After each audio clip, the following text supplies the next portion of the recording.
Gamers, I know who you're really here for. So what do you say I change it up like this?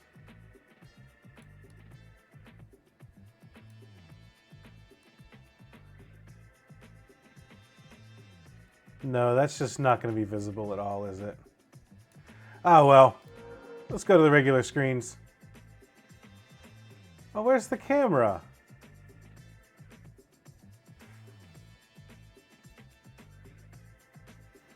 Oh, give me a minute. Everything's wrong. You'd think I did this semi-professionally. There it is. There's the fishes. Gamers, how are we doing tonight? I do like the idea of me trying to fit just a name tag of all the different fish on the side of the screen here. But unfortunately, I have not named them all, and I don't have that many things. I will leave you all to name them if you'd like.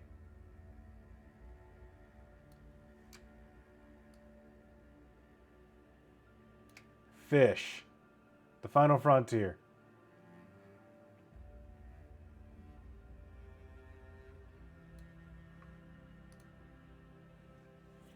Hey, doing all right. Some fun times with the Stardew Valley randomizer and girlfriend made a PF2E. Is that Pathfinder? A custom character sheet. That's sweet. That's really cool. We are listening to. I searched. I'm in Soundstripe tonight, and I searched for first Pokemon to see if anything popped up. It didn't. I'm not surprised. I doubt anyone's submitting their music to be like, yeah, man, I got Pokemon vibes to what I'm doing. So then I submitted and looked for monsters, and that returned a bunch of Halloween-y Monster Mash bullshit. So then I decided to just go with Oceanscapes. You know what?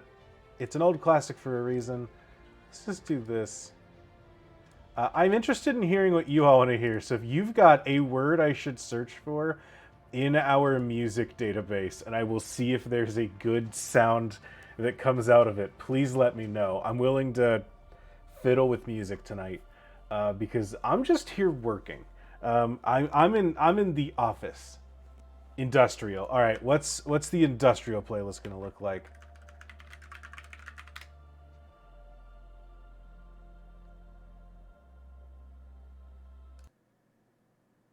First song.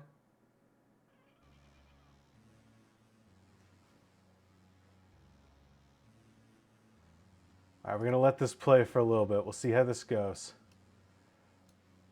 I'm gonna grab a couple of tabs that I would like to be visible here.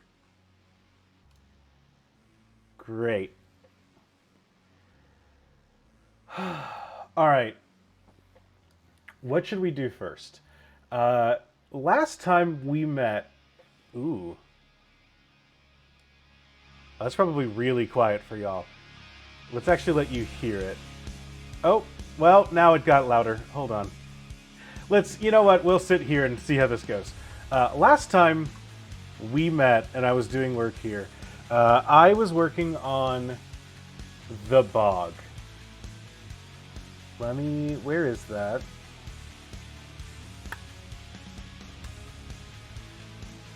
That I put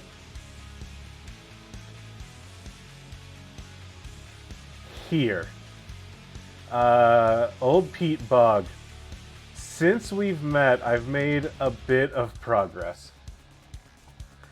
You want to look, this is the map that we worked together. We made our Miyazaki Poison Swamp, absolutely. We put together... one thing I had to figure out was how to let people get onto bridges.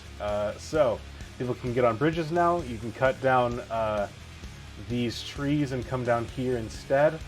Wander along and catch some Pokemon, or take the northern path that is full of strife and combat. I also went in and I named a bunch of these trainers either after you or conceptually after what you all were going with. And then I've made a gauntlet. So, all of our guys up here, bunch of Pokemon, a bunch of combats you can do. We can pick some, I think these are apricorn trees. Yeah, pick some apricorns. We go from there. Above that, I made a town. Got a gym up in the woods here that I'm not going to show you all. But also, what we would affectionately know as Kurt's house is here, where you can make apricot balls. Excited for that. We have a safari zone set up. Right now, the nature preserve is exactly as it's laid out in the sample files that are given in Pokemon Essentials. I'm going to go through and edit that at some point once I actually figure out what I want to do with a safari zone. But right now, I don't have any real ideas. It just is a gauntlet of, hey, here's a 1 in 30 chance of any starter Pokemon. From here, we can go south, where the bridge is out. Once we beat that gym leader, we get surf.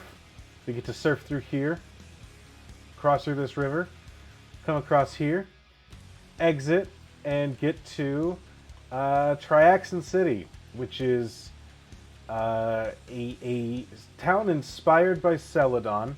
That was kind of my starting idea. And then a bunch of houses. It's where we're going to get our department store. It's where we're going to get a game corner. What are you? You are... Oh, you're the game corner and then the prize. No, you're the game corner. What did I make you? Where do you go to? Nowhere yet. Okay, I just have a fancy building just in case. I've kind of left myself... I'm building in a lot of empty space for me to work with in the future as I need to.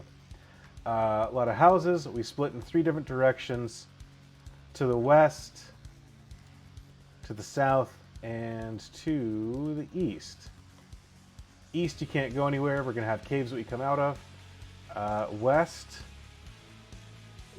we're getting through this area. And then south, I've got a head down to the beach. Down to Turap Town, where we've got a beach lined up that heads out both ways into Cycling Road up top, or just a...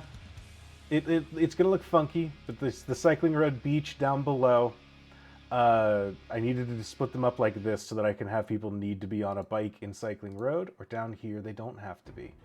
You can just walk on the beach. I haven't explored these areas and figured them out too much yet. Chat, I need your help.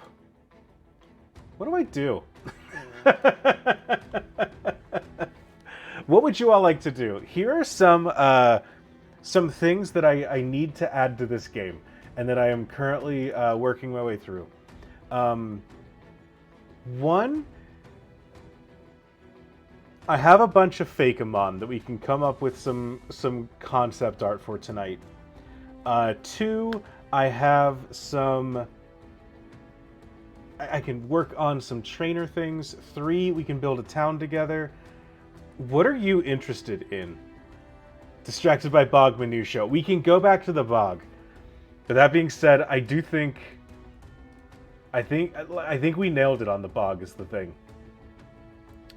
I think we kind of crushed it. So the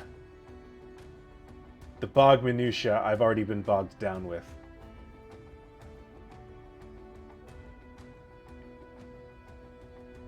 Finish the bog encounter tables. Have I? Let's scroll up so you don't see any new names that you don't know yet. Oh, this is encounters. It's fine. Oh, what do we got in the bog? Old Pete Bog. Lickitung, Farfetch'd, Flamigo, Masquerade, Weepinbell, Yanma, Shelmet, Carablast, Bellsprout, Phantom, Surskit. So got Golbat and Pineco in the trees. Ducklet, Flamigo, Dupitor, and Araquanid in the water. And if you use a rod, Lombre, Corfish, Aracuda, and Wooper. Yeah, we got some stuff. All right.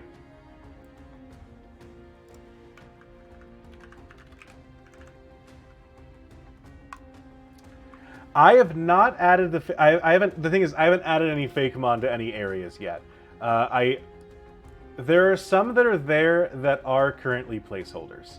I know which of those Pokemon in that list I just listed off aren't really the Pokemon that it says that they are. They are placeholders for when I replace them with actual Fakemon. I just needed a version of the game that ran and didn't have a bunch of empty sprites with Pokemon whose movesets I have not come up with yet. I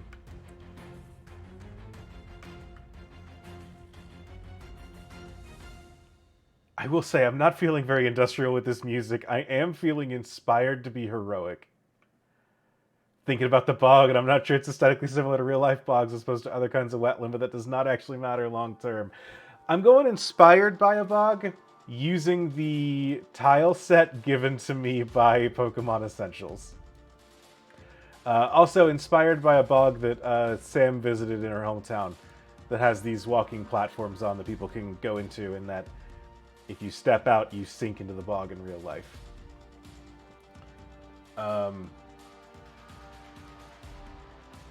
What are...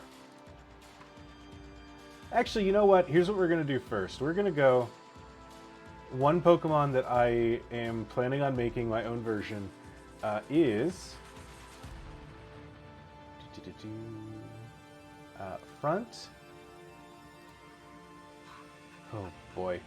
I cannot wait until I finalize the decks in the game and I get to just go through and say, all of you Alchemys are gone.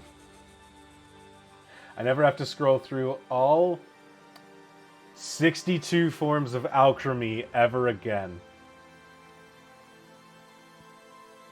Oh, interesting. I didn't realize that. I wanted it to be tall so that people had to wade through it.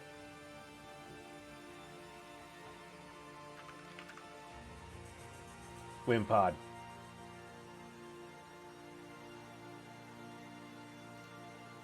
Alright, so Wimpod is a Pokemon that I am getting a... I'm doing a... what do you call it? A regional variant of in my game. For the most part... so, the Wimpods that I'm going to do here are Bug Ground, and Gillispod is going to be Bug Ground as well. So, my idea here is that instead of being the isopods that are in water, this is an isopod that, like the little roly-poly bugs, you know? I am not a bug scientist. They are both isopods.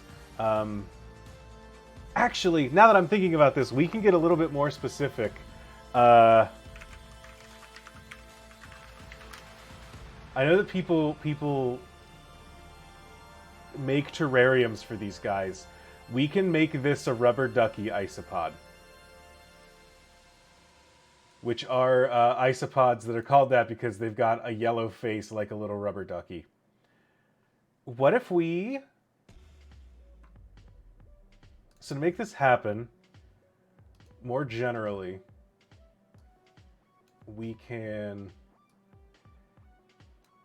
Now, I will say, I'm using MS Paint. Don't come at me. I don't know. I don't know another way.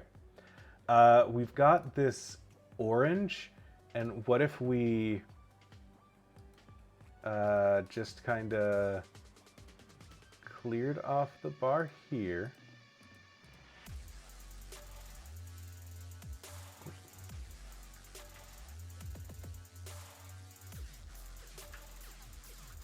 I should learn how to use... Frankly, I should learn how to use Photoshop, or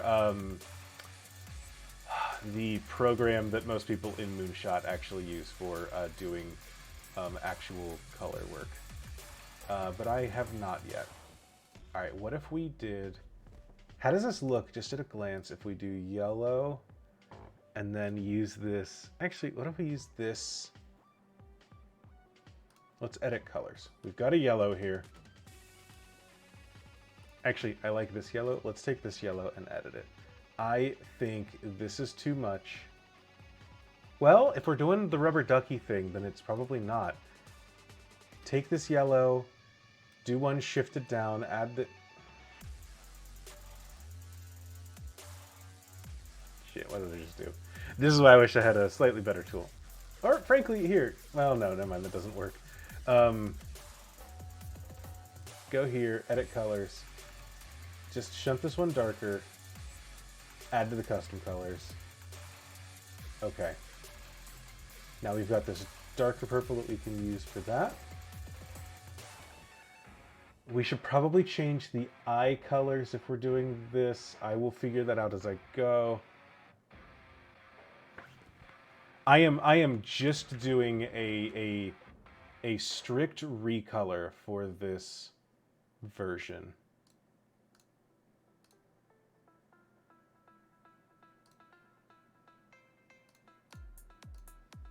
The roly color you're probably familiar with is Armadillium vulgare. Okay. Or vulgare. Fire alpaca's free, a pretty basic option. It also uses layers. Okay, interesting. Pared down, more useful for newbies.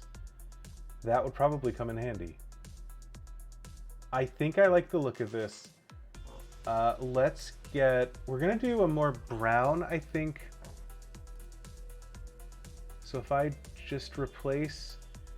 Straight up color replace this like this. And then we need a... What if we get this like darker maroon here for... Does that look okay? Yeah, I kind of like that segmentation with these colors. Which color did I replace? So that's with this. A vulgar armadillo. A vulgar means common. They're just... Yeah, I do think so. I think you're right that, like, originally vulgar just meant, oh, the pores are doing it? Like, how vulgar.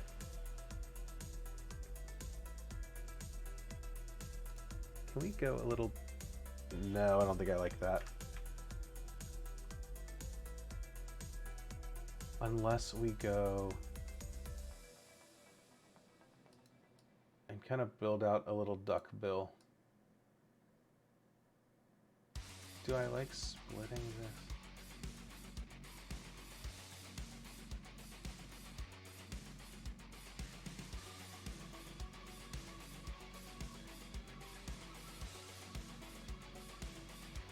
I will say, I know that Paint is not the best program, but it is like, it lets me make the mistakes I want to make, which is like, hey, please let me go in and just... No, I don't think I like that. Please let me just go in and color this pixel by pixel. Is it the right way to do something like this? Probably not.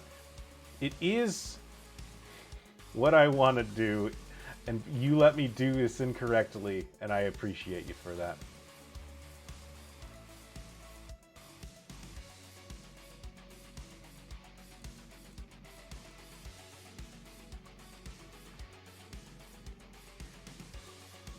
Go in and do...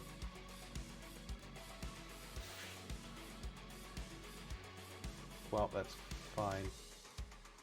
Oh, good, okay.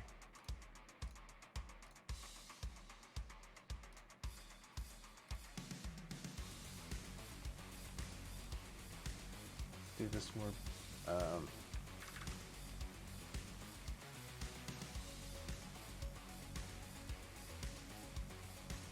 more brown to replace the blues in the original Wimpod design. I like this brown on Wimpod. I don't know about y'all. Yeah, for pixel art, yeah.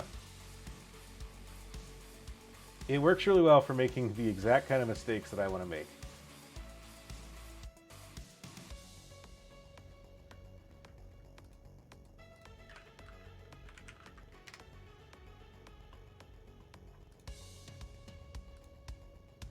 Then I just want an image of Wimpod up here as a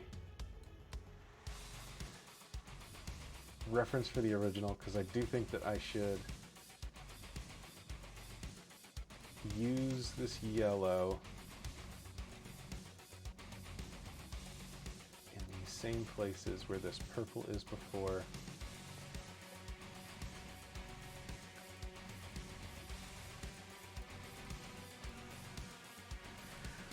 I have seen a lot of neat terrariums in looking online that people have put together for rubber duckies specifically.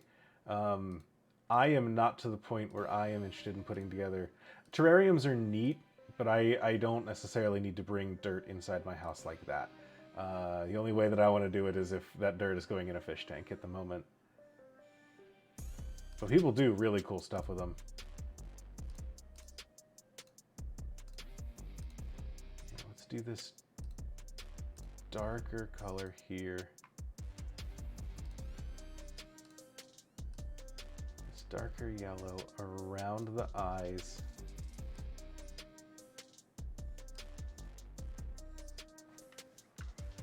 Is that right? Yeah, okay.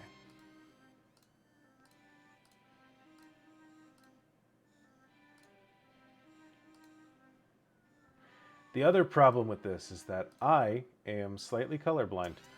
So trying to get these slight colors is a little iffy for me. All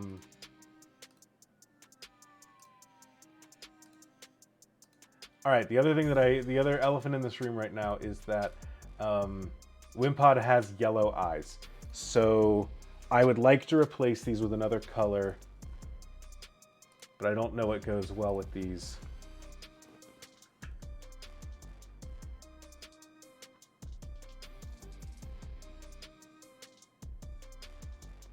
The other thing is that we're at 192, so this is roughly the size that we're looking at. So I don't know, we don't need to be hyper specific in making sure that it we just need to make sure that it reads well and people look and think, oh, they changed the color of Wimpod. Yeah, their eyes are... I don't know if these little nubbins here are their actual eyes or if that's just a coloration thing. I'm a little worried going... So we have brown for the shell. No, that just looks like part of the coloration.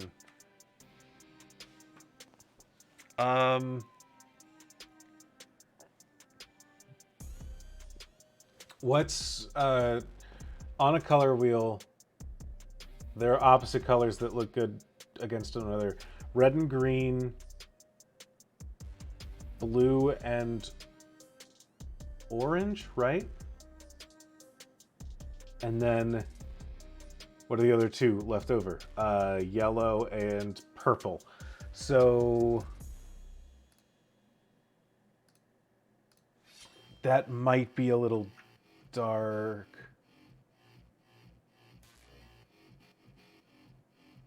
Well, I think I might like that.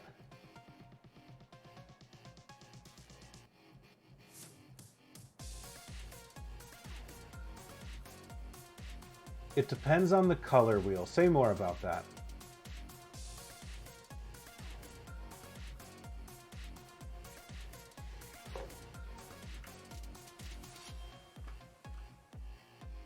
Okay, I'm not sure that I...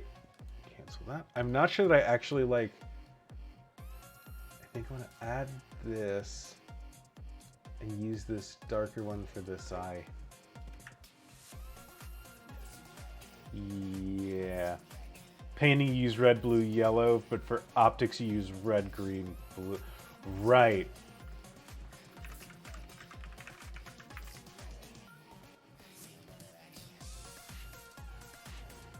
I still don't even have a full wheel, it's just kind of loosey-goosey, and then you set the tones based off the white. Okay, okay.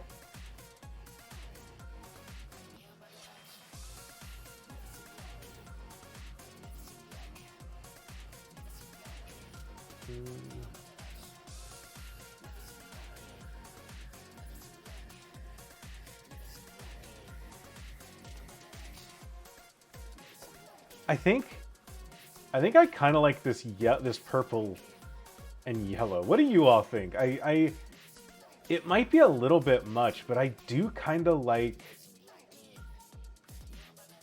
even just kind of vaguely saying that we're basing this off of this isopod. And I think that we should come in here and do kind of a...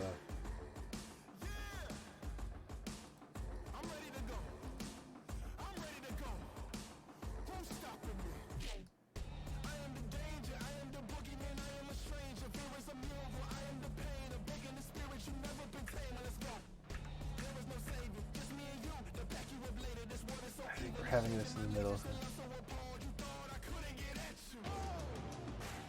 Like the purple, the brown might be a little too light. The brown on the back. This, right? Yeah. You can make the yellow more muted if you didn't want to stand out, but this does work. Actually, what if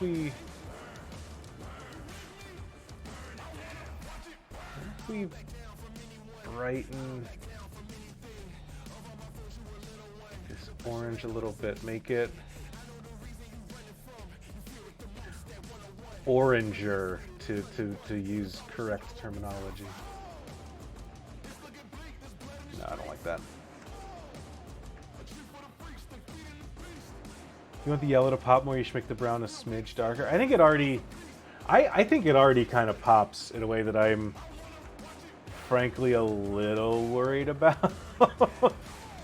I worry it might be already a little bit too bright, so I'm actually kind of cool leaving it as is in the moment, but I do think I want to touch up a couple of lines.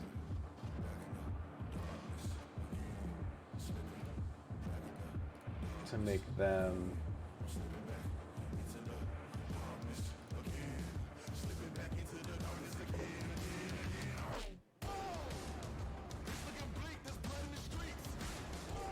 yeah, and that's our wind pod.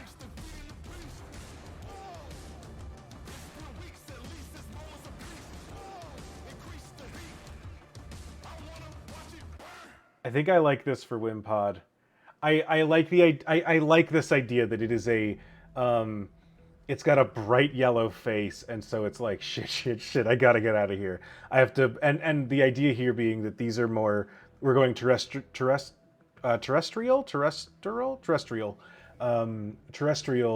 isopods, so they have to be more like, oh shit, I gotta dig underground to hide my big yellow and orange mouth. That's not what I wanted. All right, and then finally we go to edit with Paint 3D, and we say,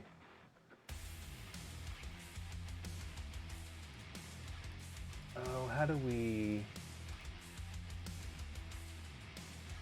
Oh no, I use that for sizing. I'll have to use something else to make that white. Unfortunately, now this white is just white. But, so the good news is, if we... Hey, welcome, Electric Gaunt. If we save the game, go to our encounters table. That's right here. Go to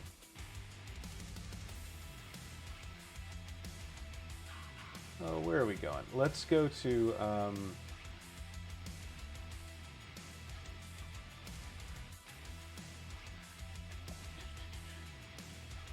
this Valley Cave. I'm gonna redo this one anyways.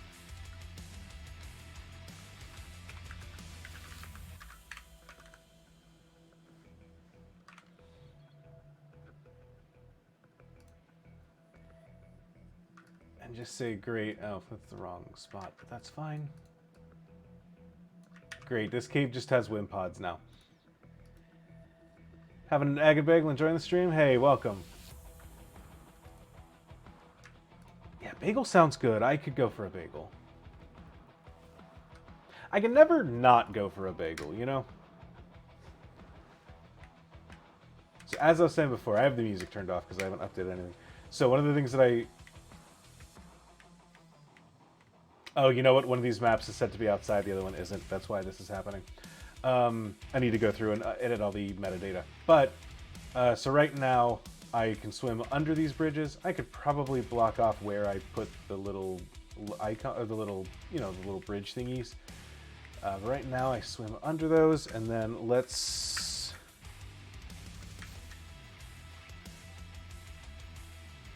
just cross over a couple maps, and then... go in here. This guy says, right, this guy knows I don't have a bicycle. That's fine. I'm just going to go around him. I go out here. Turns out I do have a bike. And now I'm on the path and I can't surf off of it. Great. Okay. Let's make sure I hit these so that I'm officially back on solid ground. You're right. Thank you very much. Okay.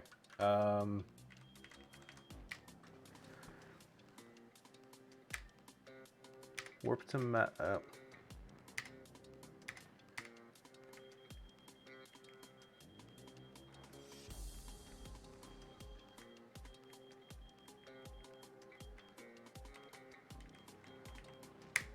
All right, is that cave that is full of it.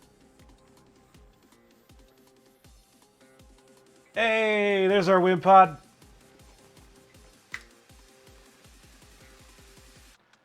Honestly, at that size, I think it looks fine. We only need to clear away that back sprite, but yeah, perfect. Okay.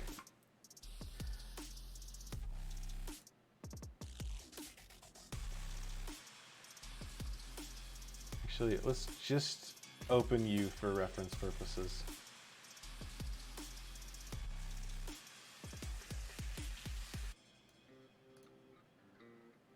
And then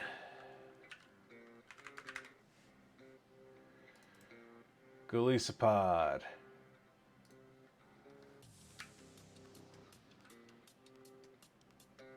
All right, so Golisopod's different. It's bringing up everything. Here's all of our reference stuff. I could never be an artist. There's so much that goes into all of this that I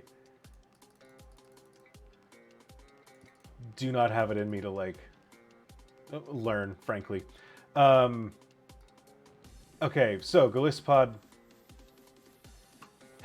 This back is similar. It is pretty close to what we had going on there. So you didn't save my colors.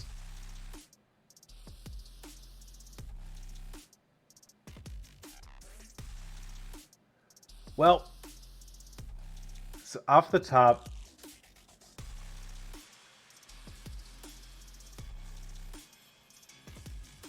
I want to go purple for this beak for now. Actually, I might stop doing the... I'm not going to update Golisopod right now, actually, because I am going to want Golisopod to be much more different.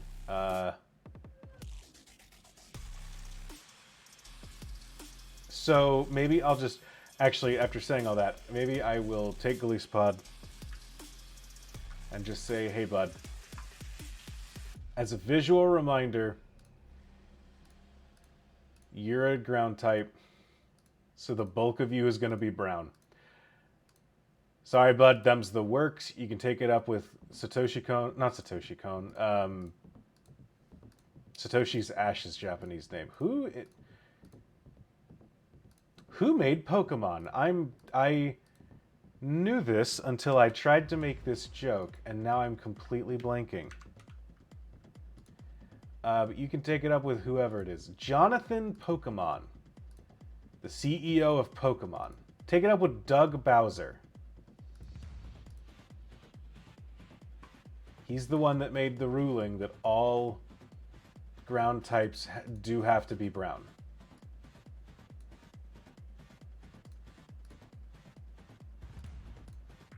I didn't like it either. I was at the meeting. I said, actually, what if we changed it up a bit? And they said no. And I said, okay, thank you. I didn't defend very strongly, but I did do it.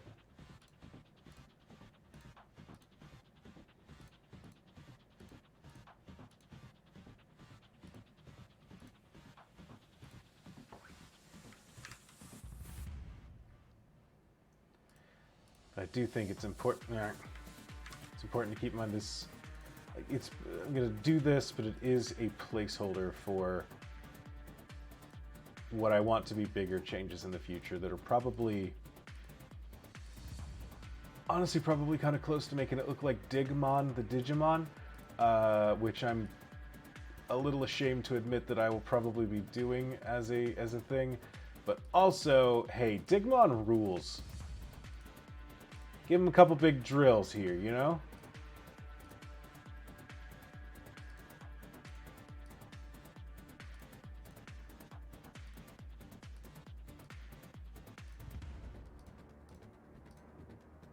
I did not realize how much detailing went into this guy.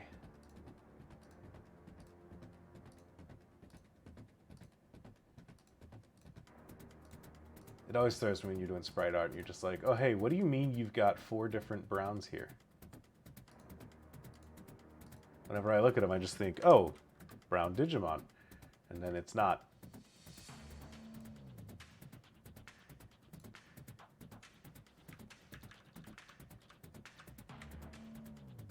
Okay, so these are brown, but that lighter one is not.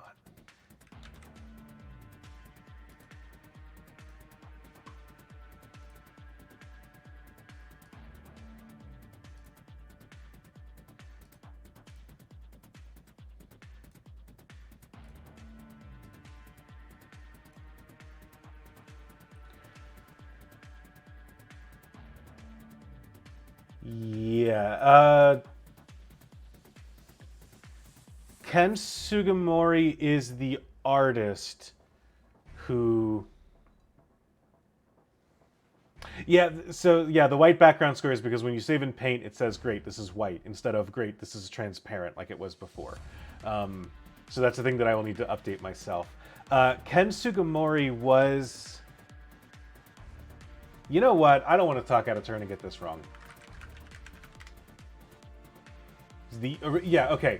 Ken Sugimori was the art director for the first games. I do remember hearing semi-recently that he was like... He was and became known as the guy that made the Pokemon and did the art stuff. But like, he wanted to be a manga creator. He was helping some friends out, and then it took off. And now it's Pokemon. I think this maroon is more what I landed on for these darker spots. But that's darker, like this darker. I think. Yeah, that looks good. Maybe I'm just updating this now.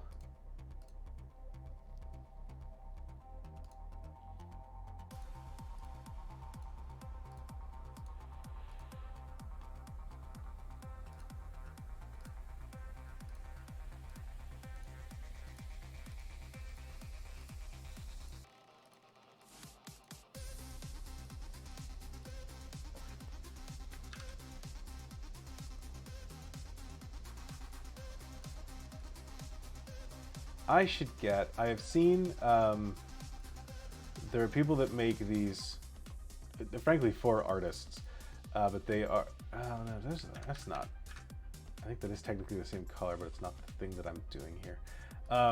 People make what is ostensibly a keyboard, if you think of it in the most base terms, but it is just 2 keys that is just like, here's a key that is bound to Control Z and a key that is bound to Control Y, or maybe it's Control X and Control V for copy and paste.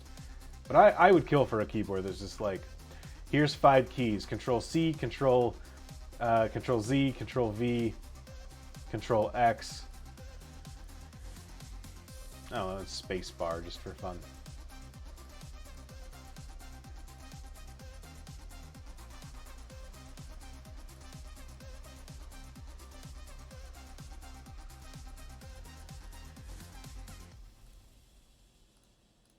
I will say, doing sprite work is a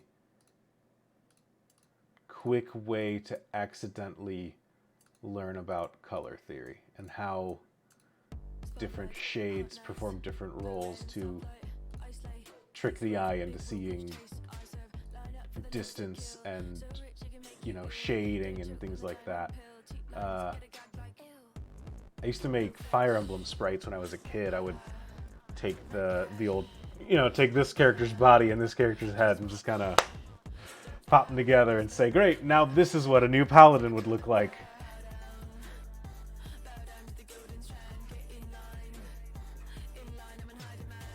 What if I took... Oh, this might look terrible. But what if I took that,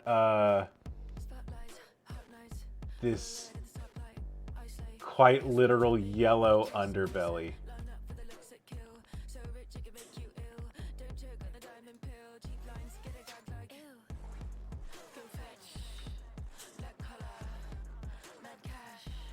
I think that actually looks kind of cool.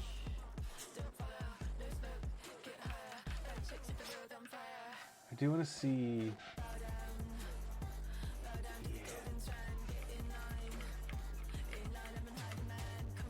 Yeah, a literal yellow-bellied golisopod.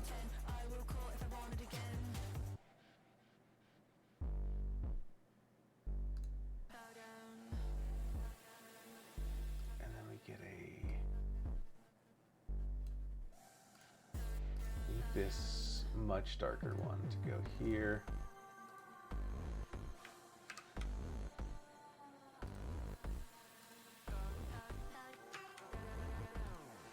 Here.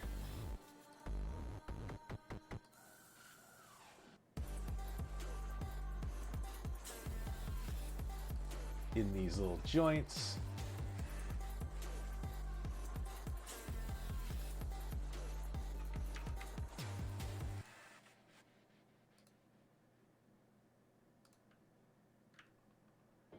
I think we've got a stew going. No, this is not my Pokemon game playlist. This is, I searched Soundstripe where we get our audio for different Moonshot stuff. I popped in the word industrial, and this is what we're looking at. If you've got a word that I should search, by all means, please let me know. Because I do think that the industrial one is starting to lose its luster for me.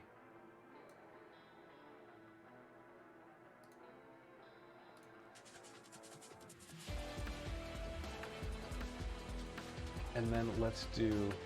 I tried Monster, and it was all Halloween spooky shit.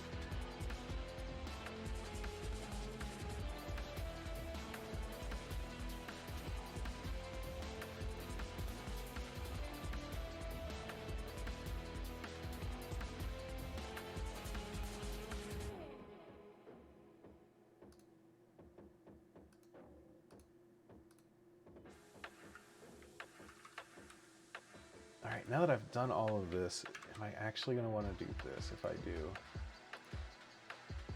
Yes, I think this is what I'm going to want to do. Get this brighter.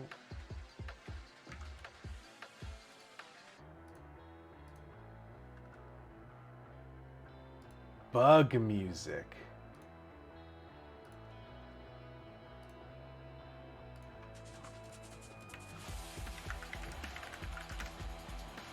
No songs are found matching the criteria, just bug. Slug Bug Boogie by The Revolution. I'm cranking it.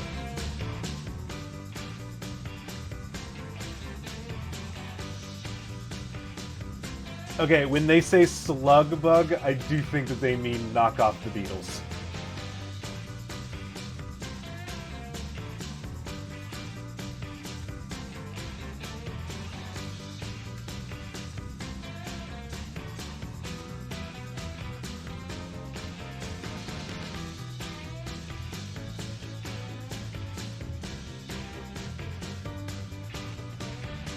Now that's Bugs music.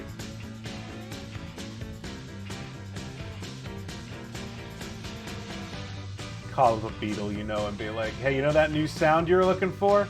I think I found it.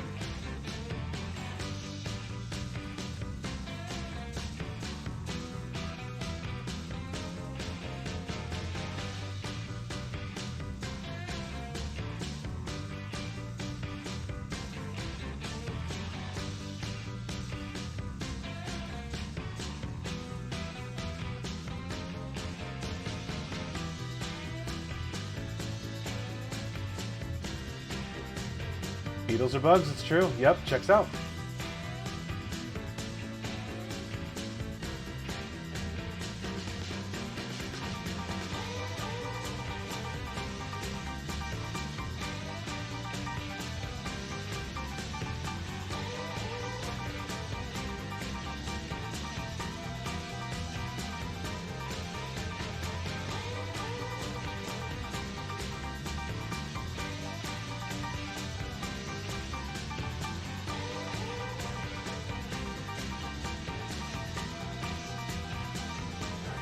think I want a slightly bigger,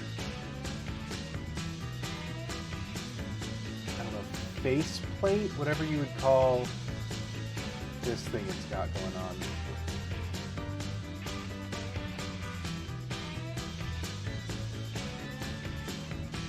Yeah, I wanted that bigger. Good, good, good.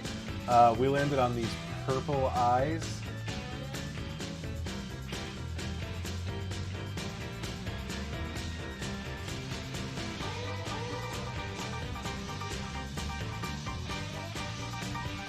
Yeah, they're not super big. Oh, you know what? Actually, you all have a better view of them than I do. Oh, hey, that's my arm. Okay. I was like, what is floating in my tank? It's me. You all kind of have a better view than I do because of the way the lighting works. I've got it. The lighting for me looks very blue on the tank, so I can't really see in. But yeah, I got some fishes going.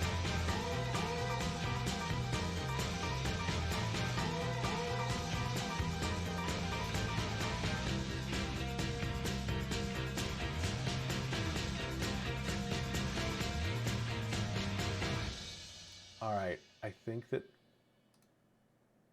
the other thing is I want to do these lighter 2 ones. Let's do a lighter gray, I guess 4 ones, and then a darker gray on these sub arms.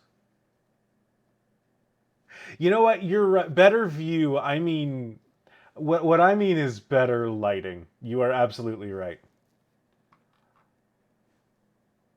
Oh, Red Seraph, they've been my go-to thing as I've been going live. All right, that is the only bug music. I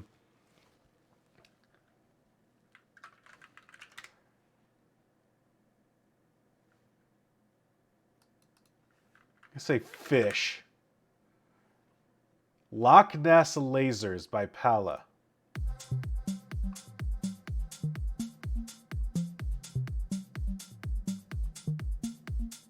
Well, I'm not sure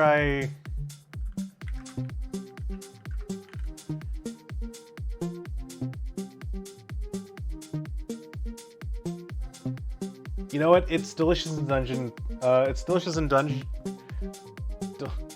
Delicious in Dungeon Thursday. I don't know why my brain could not say those words. Let's type in dungeon. Get some dungeon music. All right. Now the other thing that I want. Oh.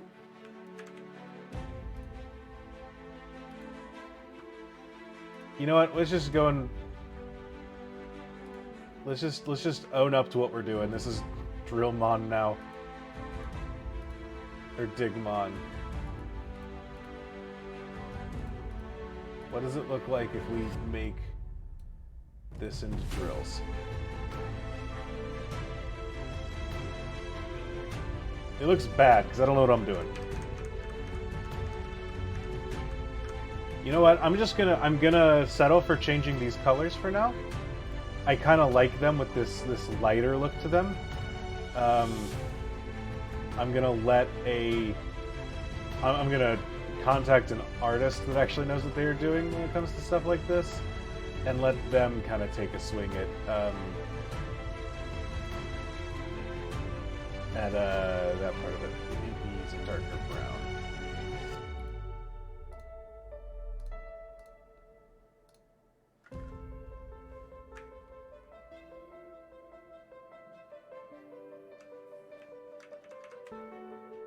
I need this even darker.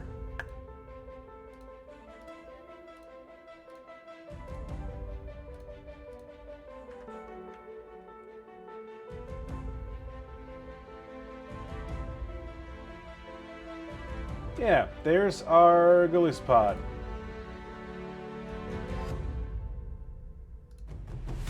All right, we've got that made up.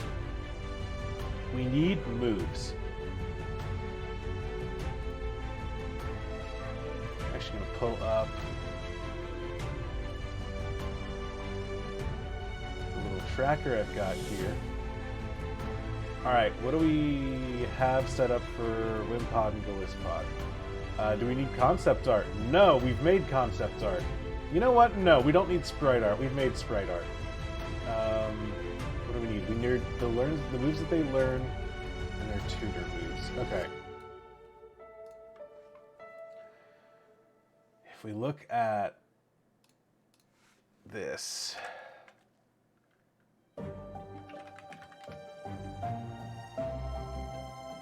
Wimpod, Bug Ground, keeping the stats the same. I'm going to keep the stats the same for Bug Ground, Gallispod until I do some testing and determine that actually you can't have a Bug Ground type that resists blah, blah, blah, blah, blah. But emergency exit on Gallispod. What can we do that's kind of interesting? What is...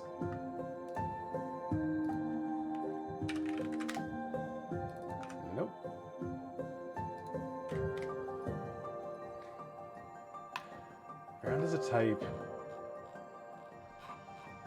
Alright.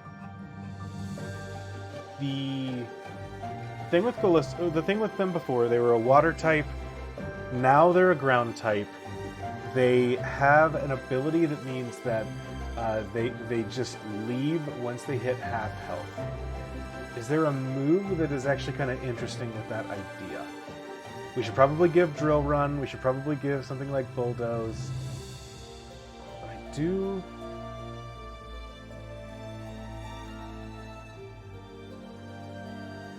There is something to saying we're going to do moves that lower their accuracy, and then if we get hit, we go, oh no, it failed, and then we popped out. I do kind of like making sure that we get things like Mud Slap. It's going to be a physical Pokemon, so... Another idea that I had... Where are...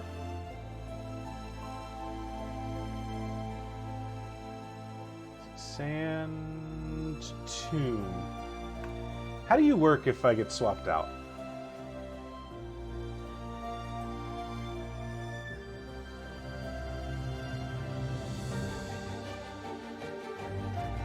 The user switches out, the target will be free. Okay.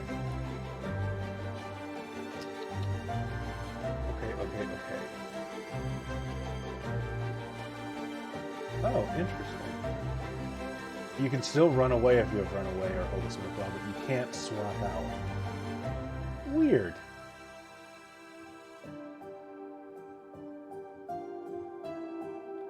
Huh, learn new things. Okay. So let's look. Wimpod. Struggle Bug, Sand Attack, Defense Curl. Let's do, that's 3 moves. We're gonna make... Guys, I know that I don't typically like saying, oh, it's a ROM hack, so we can just do a bunch of power creep. But I am going to give Mud Slap to Wimpod at level 1. I know. But I do...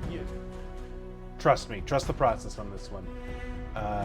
You all probably can't see the sheet at all, can you? Now that I'm actually looking at how this looks on screen. I'm just going to close out of metrics for now.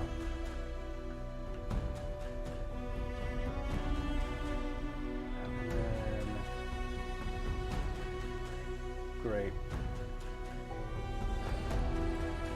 Let's go through growth rate, medium, ED, speed 1, catch rates the same, abilities wimp out, tutors. Alright. Tutor moves. Let's replace Rain Dance with Sandstorm.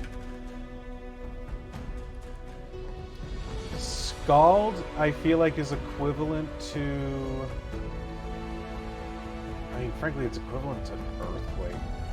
Scald's a real good move. Did I close out of my... I did.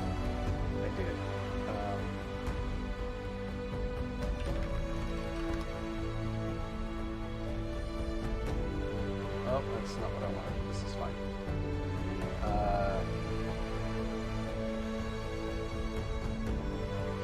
You know what? Let's do, instead of Scald, you can learn Earth Power.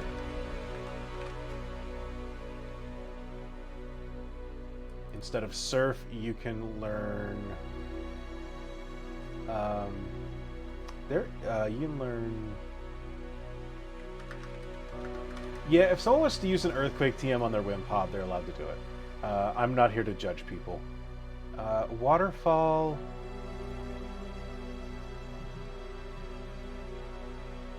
We can sub for. It's not a horse. People love giving high horsepower to moves. It's not a horse. You're in portrait mode of your phone. That's on you having a great time regardless. All right, sounds good. Let's give it. What's Rototiller?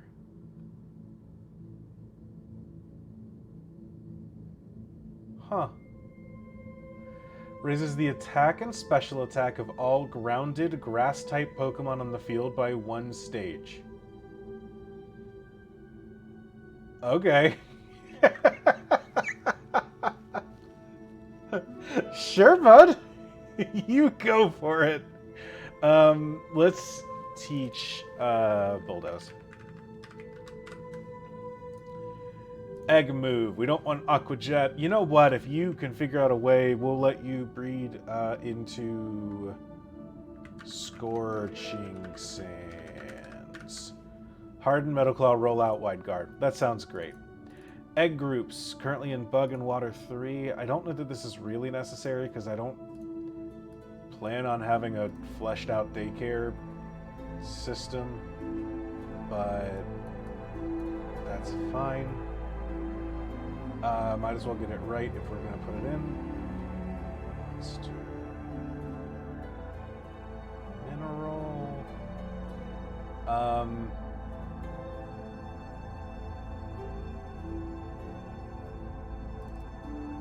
Let's do.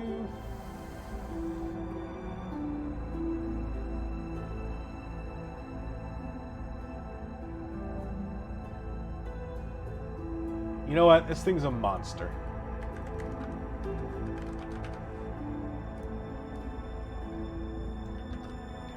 Bring this down to Glyphosate 2.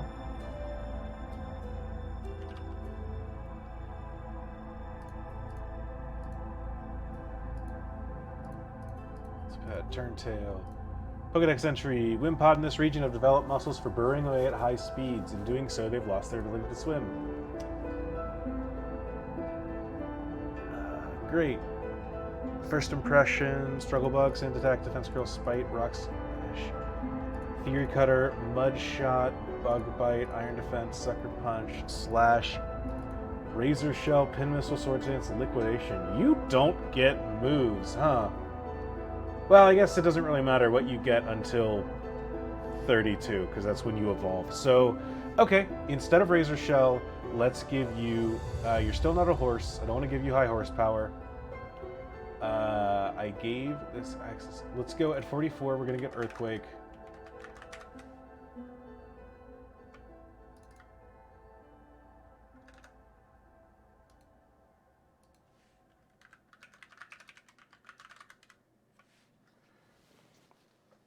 And then at 32, we're going to give you, what's a good single target? We're going to give you Drill Run. Of course you want Drill Run. Pin Missile, Sword Dance, Earthquake. That looks fine. Assurance Attract, Blizzard, Brick Break, Bug Buzz, Bulk Up, Close Combat, Dark Pulse. I want to actively remove their water type moves just to create a separation. But I am going to try to make some replacements as I can. So instead of Dive, we're going Dig. That is still in alphabetical order. I don't know if these have to be in alphabetical order or not, but I'm going to try. Drill Run, Earthquake, Endure, Facade, Fall Swipe, Fling, Focus Blast, Giga Impact, Hail, Hidden Power, Hyper Beam, Icy Wind. Muddy Water, I'll let it keep. Rain Dance, we want Sandstorm instead. Do you already have Sandstorm? You have. You can use Hail, but not Sandstorm. Alright.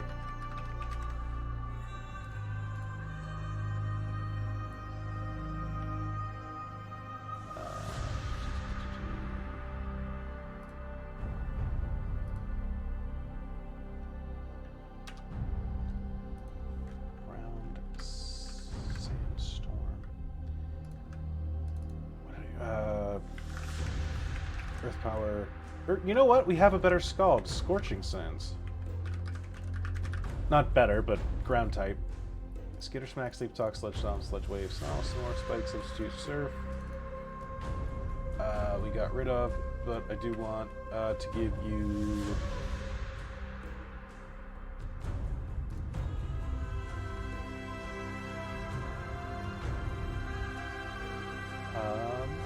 Precipice Blades. You know what? You've earned it.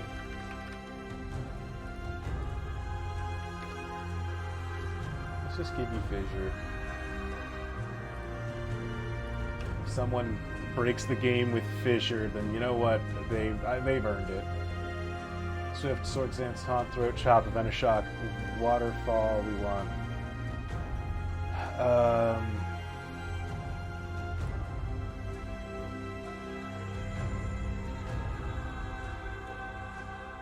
Headlong Rush. Is this a signature ability? Nope. Alright, Headlong Rush.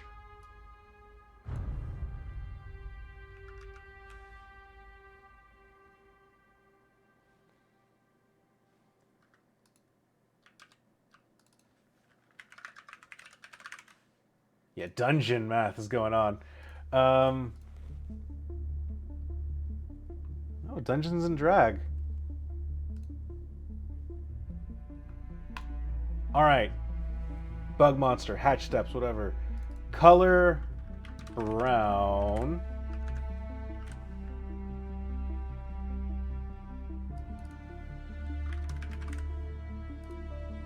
Shape multiped, category turntail. Category hard scale.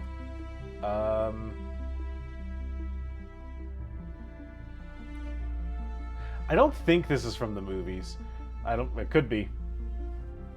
The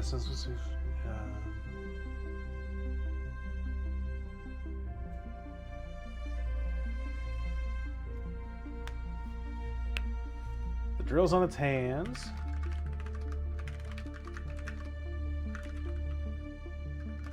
Amplify its drilling.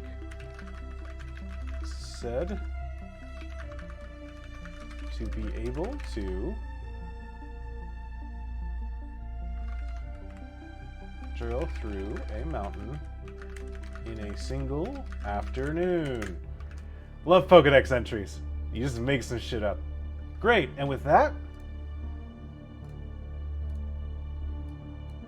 we officially are done with Wimpod and Golisopod. Wish I had a soundboard to play like the Pokemon success music right now, but I don't. Alright.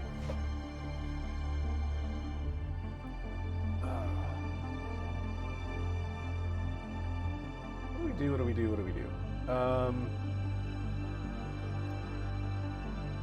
Let's do the other another regional variant that I'm working on is Corvisquire. Let's update that one. Oh, they look so bad with the white.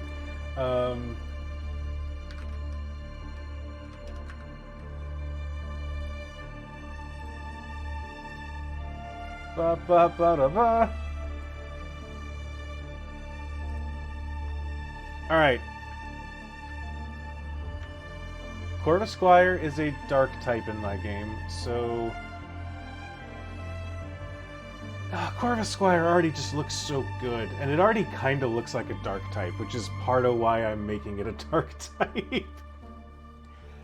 The problem, I don't really want to just make it black, just because it's already using that dark gray as a dark offset color. I don't know color words, but you get what I'm saying. It's already using that gray to offset and be the dark accent to the blue.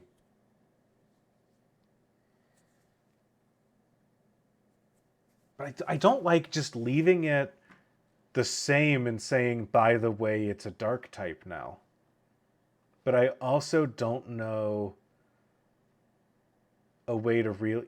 I'm not a graphic design person. I don't know a way to really articulate what's going on. Also, unfortunately, we are out of dungeon music. We are being freed from the dungeon. What's bird music sound like?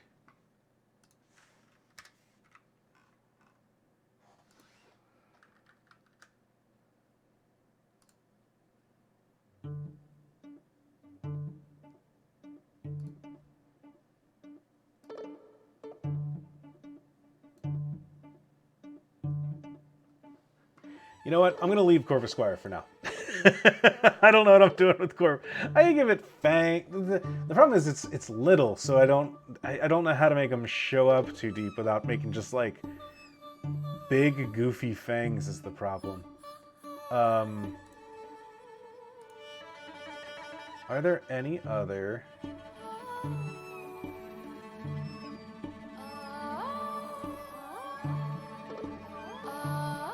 All right, so I'm gonna do one Pokemon that I have an idea of what I want to do with it, and I think that I can kind of, in the way that I was talking about how I used to make the sprites. I don't think I like bird music. Sorry to the artist, it's not you, it's me.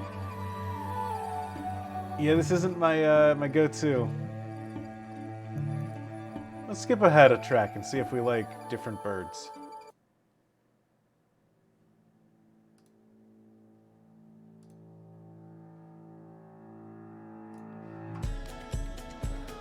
All right, so paint. Let's set our thing to. How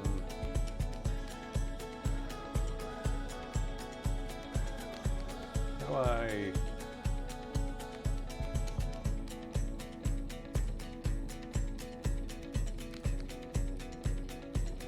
I guess I just do this.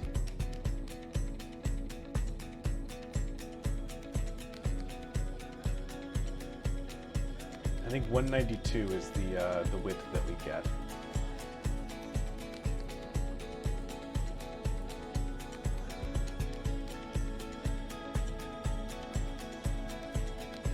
So I'm gonna do.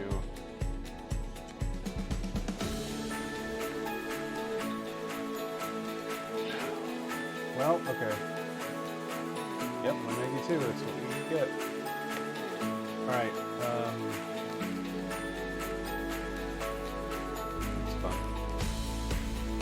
Okay, Diglett here is going to serve as our little base. I am making a Pokemon that I am calling Punxsutawney. You might be able to guess what it is, but basically I'm making a groundhog that is haunted by its own shadow. It is a normal dark type that has a shadow following it around like...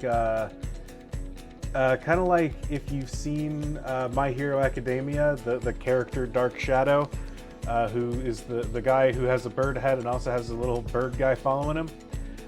We're doing that in Pog form. Sorry, Diglett.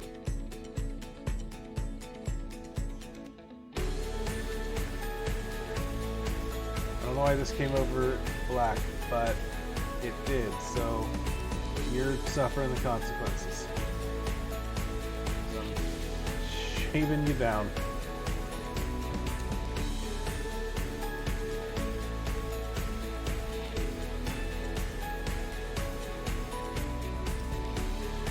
Goodbye, Diglett's head.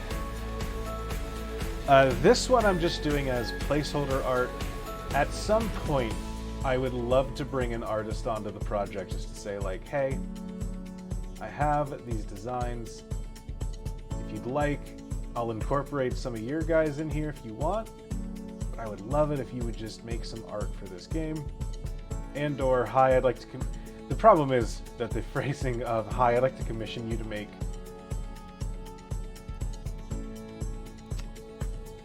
roughly 33 Pokemon for me.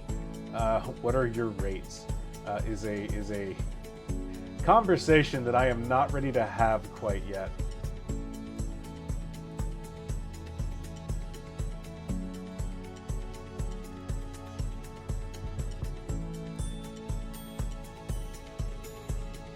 I'll typically do my art commissions in bulk.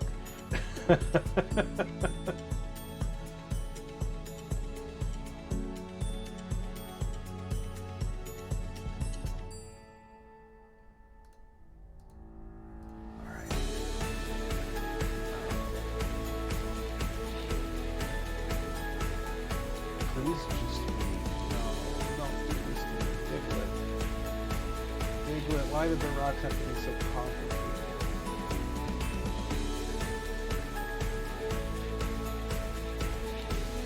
Chat, how are you doing tonight? Well, I'm fiddling with MS Paint. How are you all doing?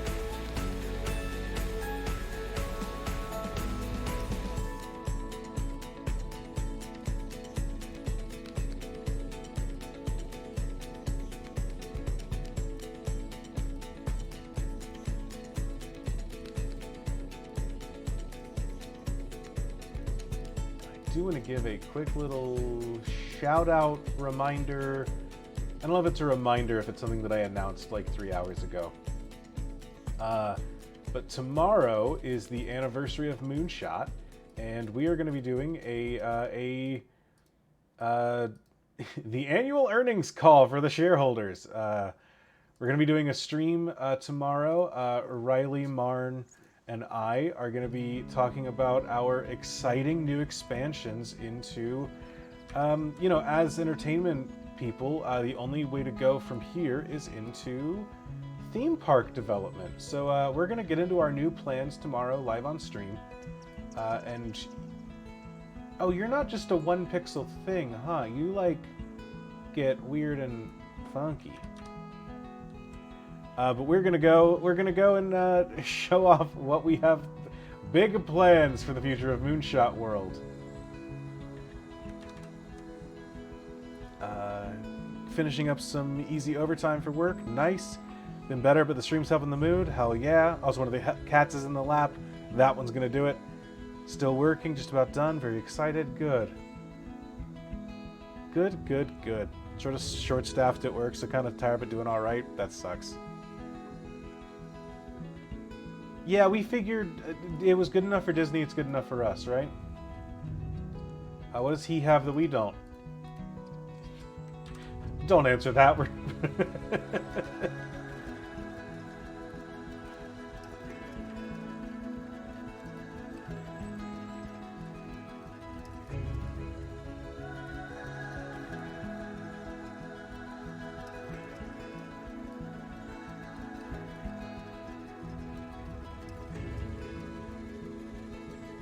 All right.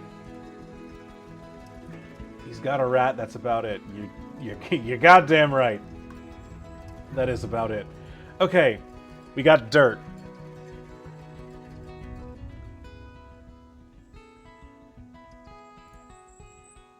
We got the moon. That's how much more dirt you need.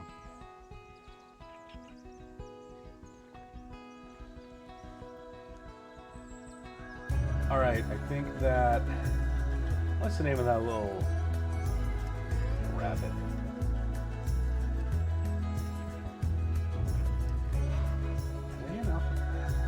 No, they kind of stop after a beard. Okay. What's the name of that rabbit that sucks?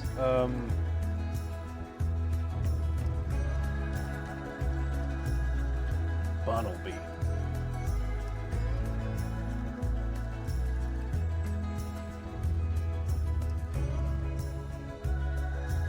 Podcast Minds lore question. Are the mines on the Earth or the Moon?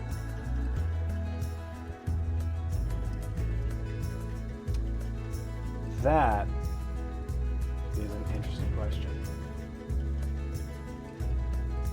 I've always taken them to be on the Moon, or on Earth. Because we started on Earth, but I could see that as this operation's grown, we've had to adapt to the times, you know? As I'm looking into it, I do think that this rabbit may have gotten a little fried. Is it easier if I...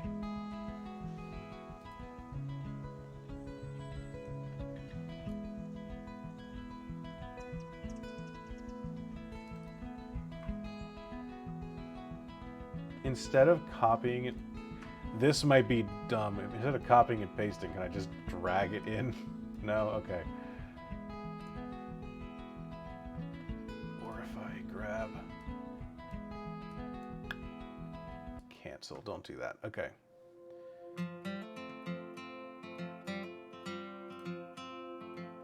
Transparent selection. Will it accept... No. Okay. Would Bidoof be better for this than a bunny? He's got them little gopher ears and them gopher teeth. Eye closed out of it. Rip. Front. Okay.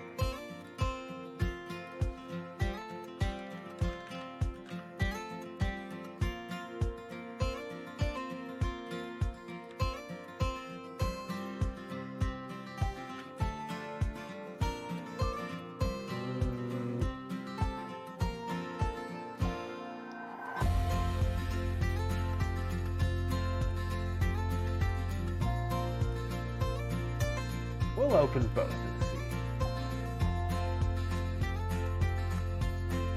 We are essentially making this as concept art for now. Like it'll be as you know, placeholder for the future. So I'm not super dedicated to, and frankly, you can probably go up to here.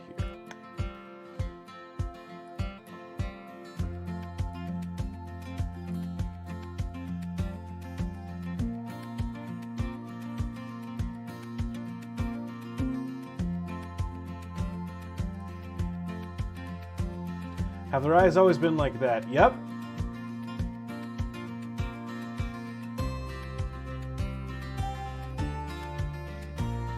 Ebro has never really had a thought going on behind those.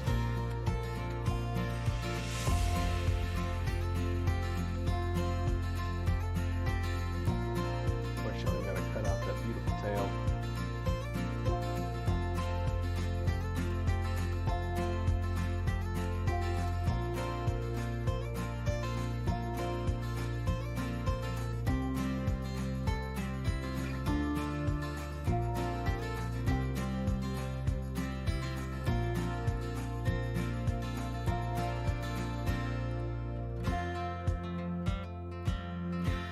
Cutting out something essential with the tip.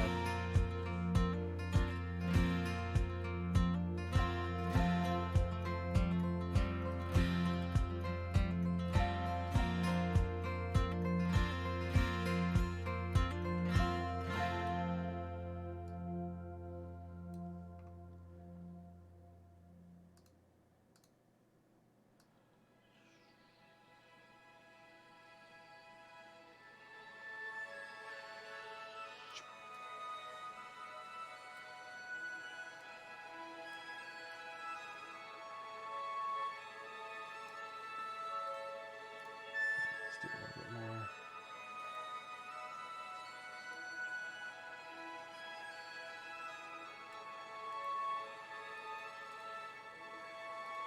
Don't really have layers here, but that's fine.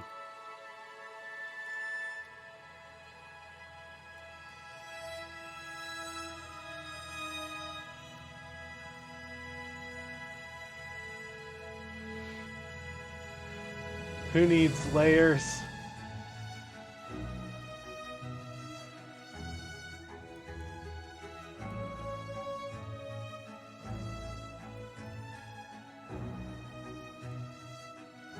Who needs tools?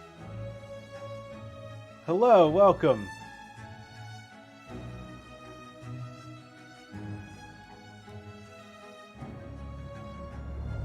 Who?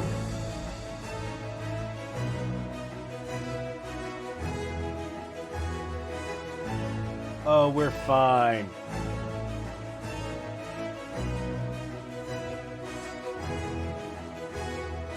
We've got the freeform selector tool.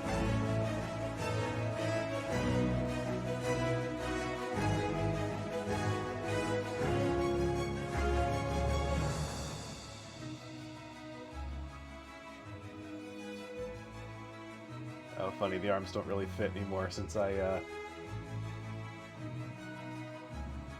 resize the thing. You know, we kind of don't have a back anymore. But that's okay.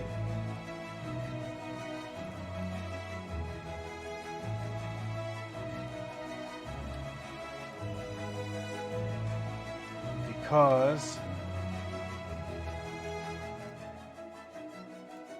you really came to the stream at a great time.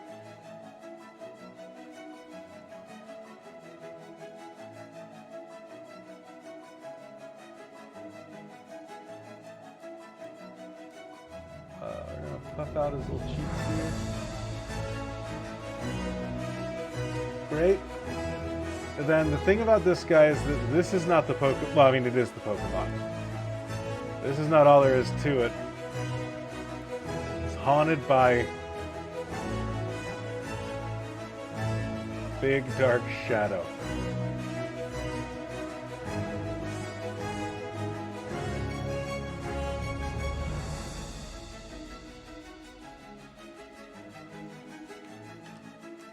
I do think that the best way to get this shadow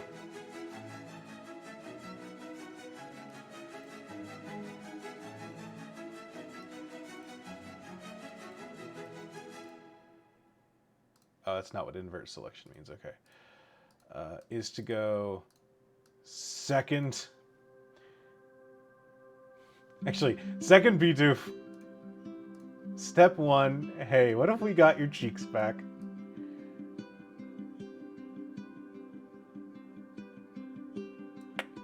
There we go. I know that I've resized the other one and not you, but you know what? This is fine.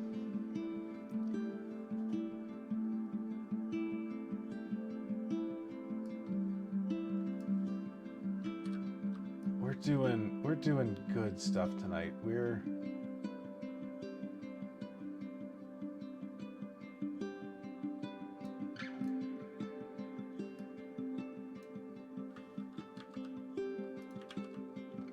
People say you need good art editing software, and I gotta tell you, I found that that's not the case.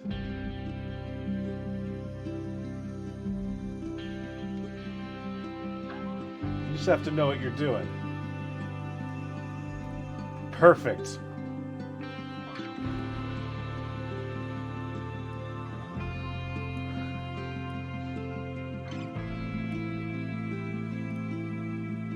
Here's what we're gonna do to represent what I want this Pokemon to feel like.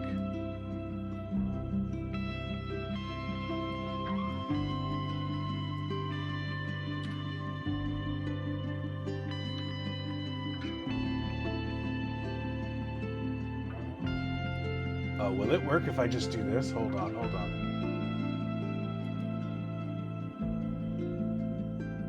No, black stays black. Why does black stay black? It's inverted. Bigger? This Bidoof in the front.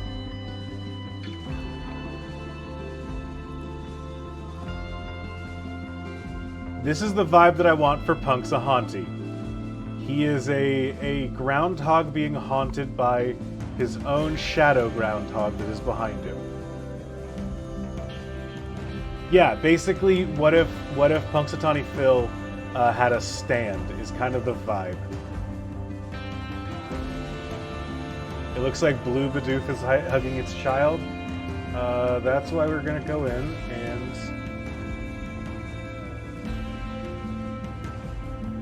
give it angry eyes.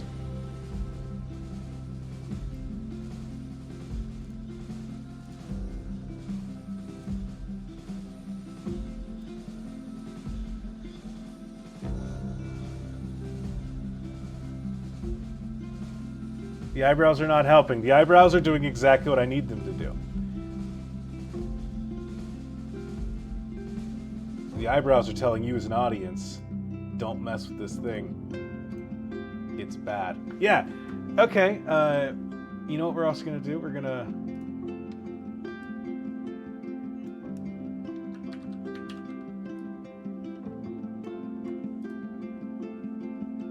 rotate right 90 degrees.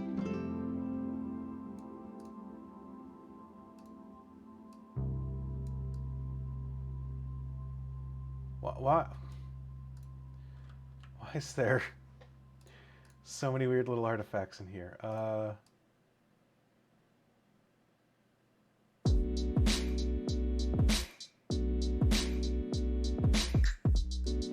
Here's the deal. You don't need your concept art to be good. You just need it to get across an idea.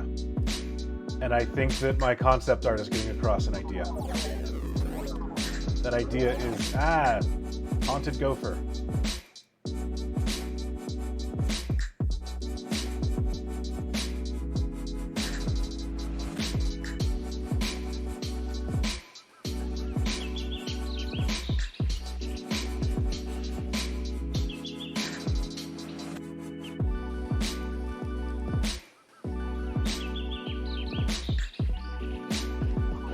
The size of the canvas.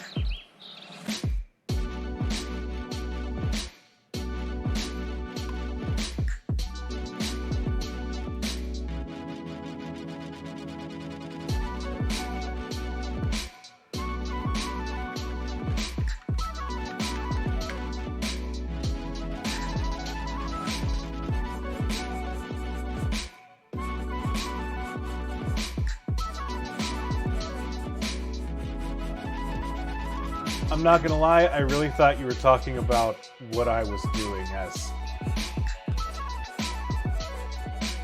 Punxsutawney showing up right here. Great. I'm gonna do a thing real quick. But actually, yeah, now that I've said that, that sucks. I'm really sorry.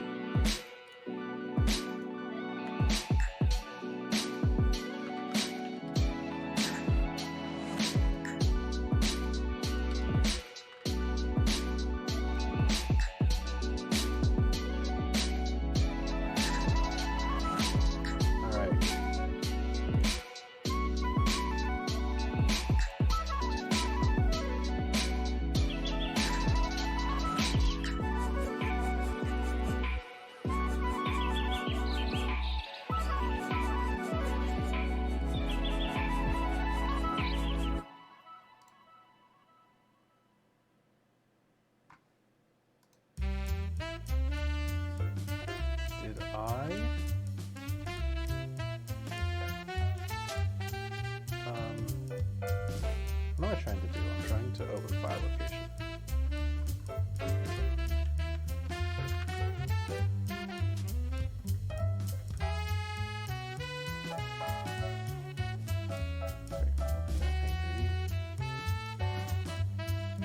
Canvas, transparent canvas.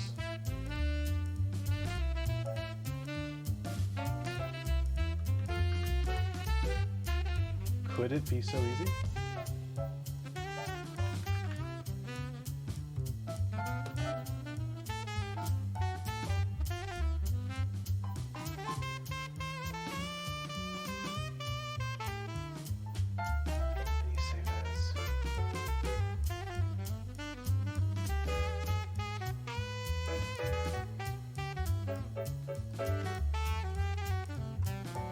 Transparent canvas.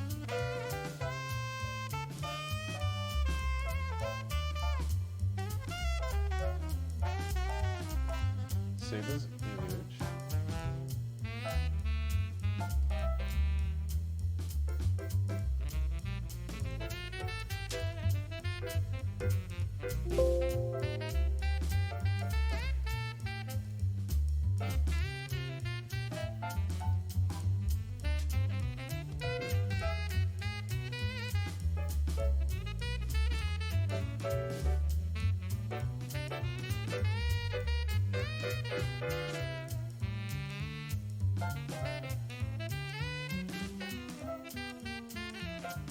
Clear away.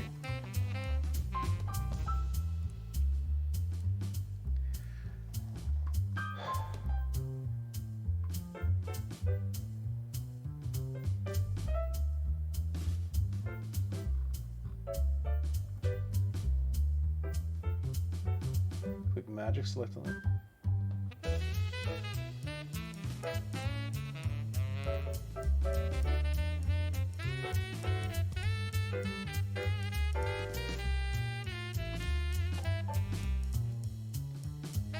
See how magic the magic select is.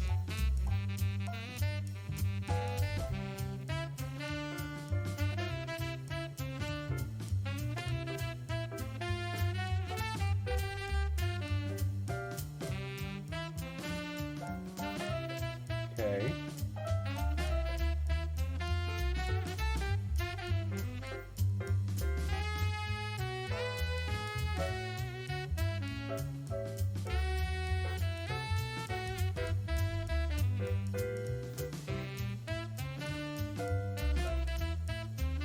Delete the remaining part of the image. What does that mean?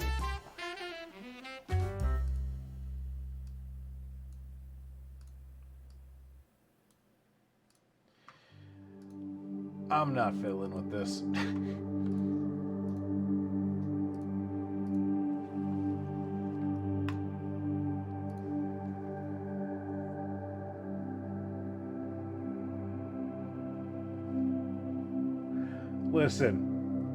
Listen, you're not wrong.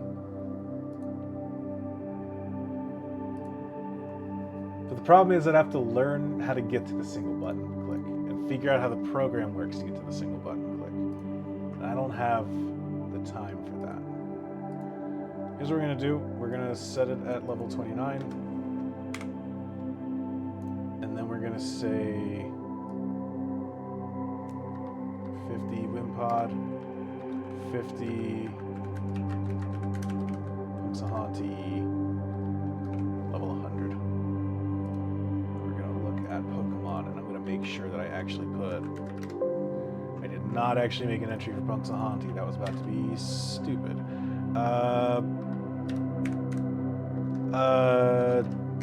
Diggersby. Oh, I can't just type dig, can I? There we go. You're relatively close to what I'm gonna want this guy to be.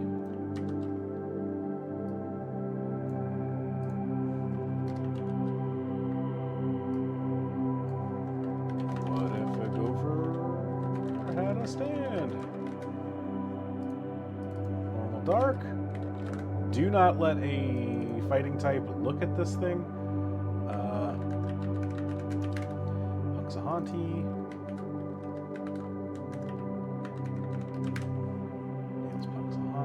Let's just leave it the rest as it is for now. And then let's... This is very tranquil. This is very, very helpful. Let's go to... Up. I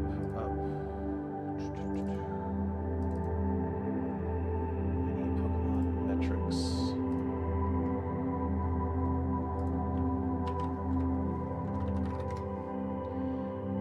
Actually, let's use Bibarel instead because that's the sprite we're actually using.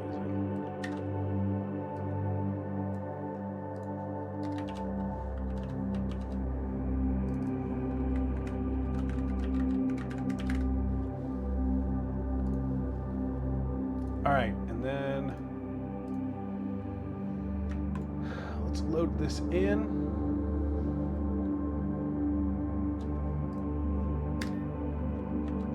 That should have compiled all the new data.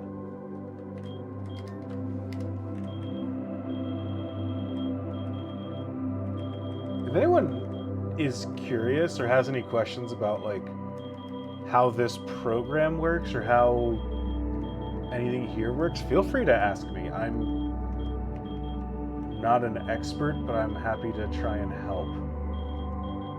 I certainly skipped it.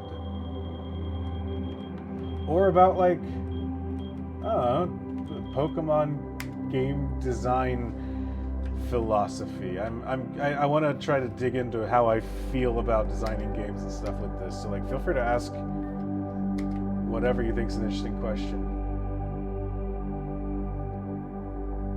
All right.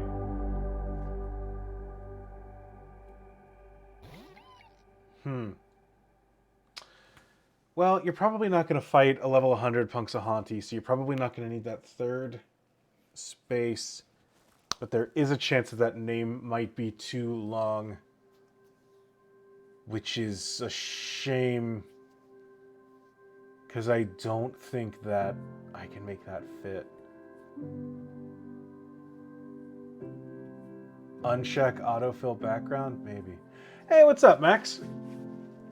Do I think every battle should be a challenge? No. I think that unless if you are designing a game where your whole idea is let's make a difficulty ROM, then sure, go nuts with it. Even then, I don't think that every battle should be a challenge, but I do think that every battle, ideally, every battle. Oh, I'm gonna have to sit through a level 100's worth catch of a.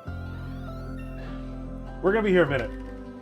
I do think that every battle needs to do something. That's, and I know that sounds a little basic, but there's so many things that a battle can do. A battle can be a battle should be interesting and you can make it interesting in a variety of ways. Battles can be funny. You run into a fisherman, he says, hey, let's fight. He's got a team full of 6 guys, and it turns out they're all magic harp. That's a joke. Like there's your punchline, right? It's interesting that way. A battle can be interesting by showing you a Pokemon you've never seen before. A battle can be interesting by battles can be used to inform a player about what is happening in the area here. You walk into a new area and a camper says, "I'd like to beat you," and he sends out a Punxsutawney added to the. Oh, you know what? I don't have a Pokedex, so that's why I didn't get the Pokedex entry. I don't have this image yet, but great, we've got. Look, it doesn't quite fit fully, but it's there. It's got cheek pouch. What's it? No. Swords Dance, Earthquake, Super Fang, Hammer Arm? Hell yeah, that's a good Punxsutawney. Oh, actually, is it? I love these controllers. Normal Dark, we changed the type correctly. So yeah, but you walk into a new area, and the person that you run into is a camper who says, boy, I've been camped out here all night. And he sends out 3 Pokemon against you. Ideally, at least 2 of those Pokemon should be Pokemon from this area to show you, hey, here is what this Pokemon would look like in a battle. There's our little rubber duck isopod Wimpod. Welcome aboard. I'm holding the button down, so I should catch you automatically. You can have another battle with someone that says, hey, I just caught a really cool Pokemon, and then they show off what the rare Pokemon is in the area. Oh, you get to a valley and the person sends out a Stonejourner. Wow, you've now learned that Stonejourner is in this area rare. So, hey, that's a cool Pokemon, maybe I'll stick around and look until I find one. That gives me an incentive to stay in the area, it gives me incentive to explore, it gives me incentive to look around, right? Yeah, okay, we've got our Mud Slap ready to go. So, yeah, I wouldn't say that every battle should be... And some battles, hey, let's throw down. You know, whether it's just, hey, we are officially bosses. You know, hey, I'm a member of Team Aqua, or I'm a member of Team such and such, I'm a gym leader, things like that. I can just treat as a capture, that's wild. You know, those should definitely be challenges. How challenging they should be is a real question. Just because you don't want the first gym to completely wipe a person unless they're entirely unprepared. And you want it more to tell your person, hey, you're entirely unprepared, more than you want it to kill them, right? You want them to have learned something by losing the Pokemon battle. Instead of just, oh, this was really tough and I couldn't hang. Ideally. And then Wimpod should go to 30 and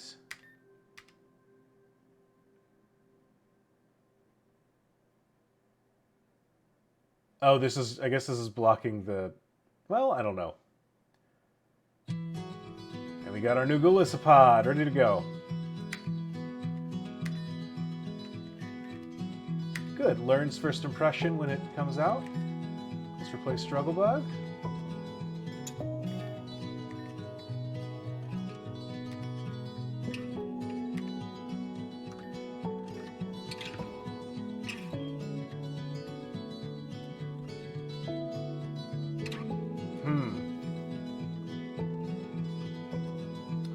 Not sure what those errors mean. We'll see. So yeah, not every battle should be a challenge, and not every and I mean not all challenges are made equal, right? Like there's different kinds of challenges too. Like I can have 3 weak Pokemon, but if those 3 weak Pokemon are like a water, a grass, and a fire type, then you need coverage for them. Or you just need to have strong enough Pokemon that can brute force a matchup that doesn't quite work, right? Things like that. So you can have different kinds of challenges. You can have a challenge that's just, hey, all the trainers on this route are level 20, and then one trainer on the route is level 25. That guy's inherently going to be stronger. You should be doing that for a reason, but like, yeah, I don't think. But yeah, oh, and your battles should be informed by what you want your game to do. I want my game to emulate the feel of playing Pokemon Emerald and to encourage exploration and do that. And so I don't want every battle to be challenging, but I want players to get to this bridge and see I've got multiple battles coming up. I can go back all the way into the town and heal up between them all, or I have some potions, I can charge forward and let's do 4 in a row. And so individually these trainers are not like super tough, but they are tough en masse. And then here they get to a revival house because we're setting up for a rival fight in the end. And I want players to have faced some combat before getting to the rival if they wanted to, but to have the option to, if they're paying attention, when you're standing, let's see, 3, 4, 5, 6. If you're standing here, you can see him ahead of you. You'll be able to see him from the bridge up here before you get to him. If you decide you can go back and heal up before you go back in, that's your choice. Or say, okay, I've got one Pokemon that's taken a hit, I can use a potion, good to go. So yeah, my thoughts on backtracking, it depends on what you mean by backtracking. I'm not super interested in, great, you've cleared this area, time to go all the way back to Route 1, because the next thing you need to do with it, like, if I need you to go all the way back to a place you've already traveled to, I think that the best way to facilitate that is to give the players flyby then. So that they can make the choice of, basically, you get up, so in what I have set up, you get up here, you'll go up through the top, and you will go to, where do we go from here? Just to show you how my game is laid out, and to give an example, you go through, you start from Gilden Ring Vale. There's this city. From here, you're going to go up through a tunnel. There's got an event here, and you'll clear through here. Go through the bog that's to the north. When you clear through there, you'll come out at Bloomgrove Town. From there, you've got a couple little things to do, but the main reason you're here is the Safari Zone and to battle a gym. When you beat the gym leader, you get access to Surf. So, that immediately lets you, you should have the HM by now, I don't remember exactly where, but the way that it works out, you have access to Surf, so immediately you've got this patch of grass that you can surf in now and have fun there. You're immediately rewarded with an item. From here, you do have to do some backtracking. From here, you do have to go back through the bog.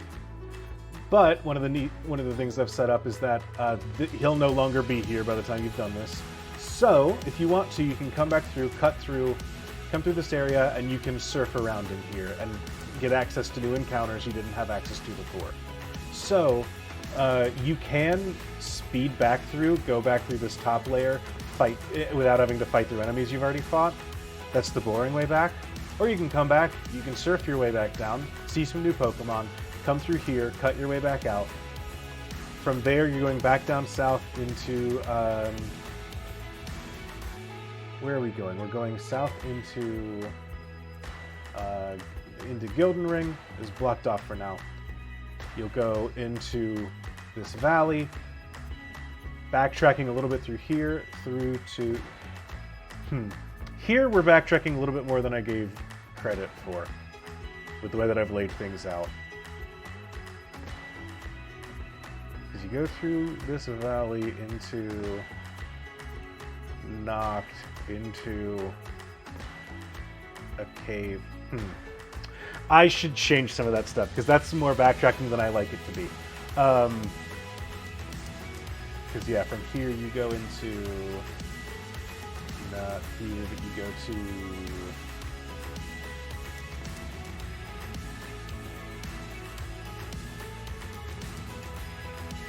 Yeah, here, which you can surf across now, but that's not super fun. Yeah, I love backtracking is what I'm hearing.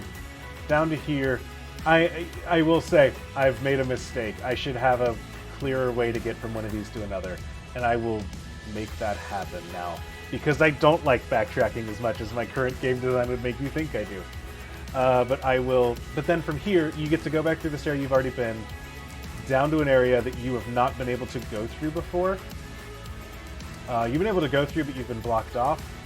But from here, you know, you were blocked by here. Now that you have Surf, you can start accessing the new area. I thought I was going to make an example of a place where you're doing a little bit of backtracking, but each of the areas has a little bit new to it. I'm not doing that anymore, so I should figure out a way to let you surf closer to here. And I will do that. Yeah, I think I know exactly how I can do that too, so keep your eyes peeled for the next update. But, yeah, and then from here, you go south, you get a new area that branches out. At this point, you're going to get Fly, because this town is like a central hub that leads in multiple directions, and I want the player to be able to return quickly here in order to move forward in a different direction once they are through to a point where they can do that. I don't like that kind of backtracking, so getting access to Fly is something that you can do at this point. Yeah, that probably answers your question. Where so far I've wanted everything to be fairly linear, with a little bit of backtracking built in, but the backtracking being informed by the fact that you now have a new traversal ability in being able to surf. So you are going through an area with new options available to you, and I will make that even more explicit as I have an idea of how to do that. So pretty easy, but that's that idea. Yeah. I'm also I'm someone, I'm willing to put some friction into a game in order for it to leave an impact. I don't want this to be... I think that you get to a level of difficulty that's too hard where you get like... So I got this Route 2, right? I don't want you to get like here and then fight and catch a bunch of... I want you to... I guess the idea of how this wants to play out.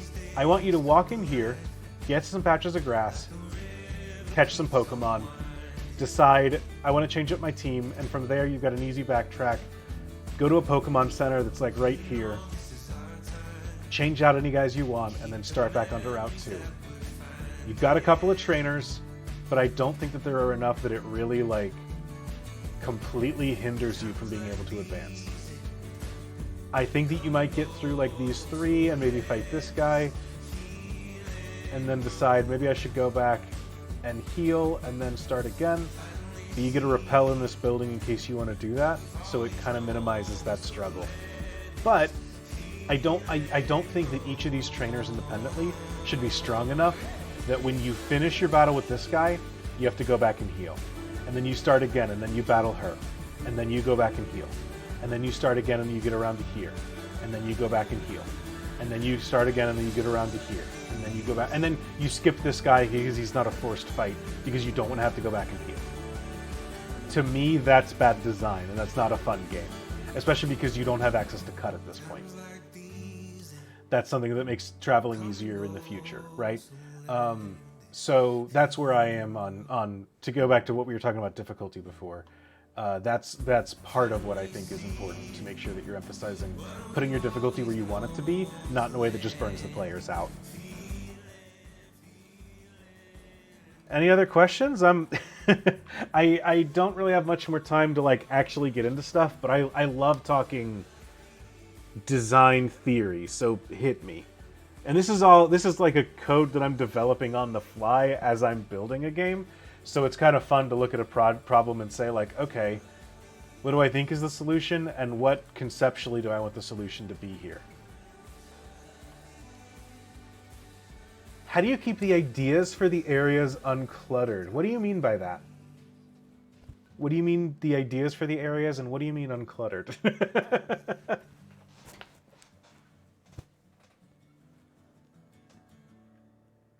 How do I trim away ideas I love, but there are a few too many?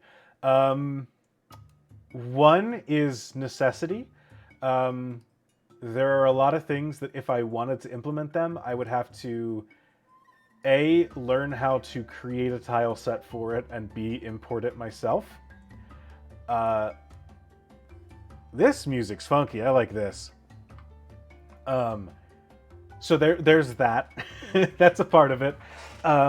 Part of it is being inspired by what I have at hand to develop things from there. Like looking through here, I found these floors, which are kind of interesting. And I found this kind of industrial design. And so I used that to inform, I thought, what kind of like machinery can I do? And that led to an idea of, I can put in an area that is like a scrapyard is what I'm calling it. Kind of a junkyard where people do industrial waste removal, right? It serves a couple purposes for what I'm doing. It gives me a place where Team Rocket can be up to no good. I get to use the things that I have to make giant industrial shredders in the back. I get to inform an area of what it can be and have something a little more interesting blocking path than just like, instead of just trees, now I get to make an area where there's a reason why trucks would block a path. These are roofs to houses. Now there's sheet metal kind of sitting in the background behind everything. Here are a bunch of bikes that are thrown away, a bunch of cars that block things off, things like that. So there's that element of like figuring out an idea you want to move forward with, of just, oh, what can I make out of this? And then how do I let that inform the rest of what I'm doing? The other half of things is I'm trying to start kind of small, or just keep an idea one to itself and say, what can I do with this? I think that I'm a little lucky that I started this off with a mindset of, I'm not here to make a game that has every Pokemon and every mechanic that's ever been introduced. Like I don't want to sit here and go, I'm going to make a game that has Dynamaxing and Mega Evolutions and Terra types and. I wanted to look at what is interesting to me about Pokemon. A lot of that is double battles, and so I have a lot of trainers that are just incidentally double battlers, not necessarily with warnings. But I think that just through gameplay, the players will eventually realize, oh, I should be ready for a double battle for these moments. That's odd. Why do you not have roots? There you go. I should be ready for double battles too. Double battles are interesting to me. I wanted to emphasize them.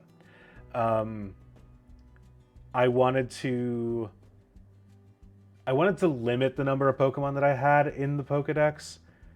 That has kind of changed a little bit as I have started creating some Fakemon to go into it as well. One of the things that I wanted to do originally was highlight some Pokemon that I have always liked but don't really shine in the games that they're introduced. And I worry that I'm not living up to that a little bit because of some of the Fakemon designs that I'm making. I feel like their inclusion does kind of push some of them out, unfortunately. So that's one of those things where you have to decide what is important to me and what do I want to keep involved in this process in order to move forward.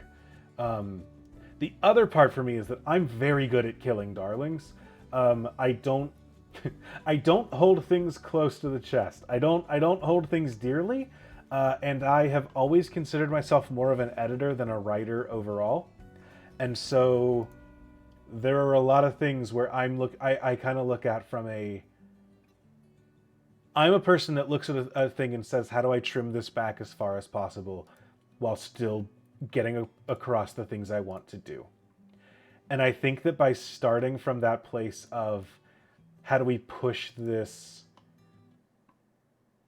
starting from that place, instead of how do I fit all of my ideas into this, is really helpful for me. Because it lets me say what is important in what I'm trying to design, what do I want to get across, and what is necessary for that to happen. So yeah, I went through a couple different another part of it for me is that I'm not a big Pokemon story guy. I think that Pokemon stories have always been fine at best, and I'm not gonna sit here and try to revolutionize the world. So I basically just said, hey, as the game progresses, you probably want to fight Team Rocket like 3 times. What are they doing? What's the bare bones minimum of a plot that they can have? What are interesting ways that can go if we do that? And so I've incorporated a couple of things. I have not talked about any of them on streams and stuff because I want that all to be a surprise. But I did that. I'm not making my own legendaries.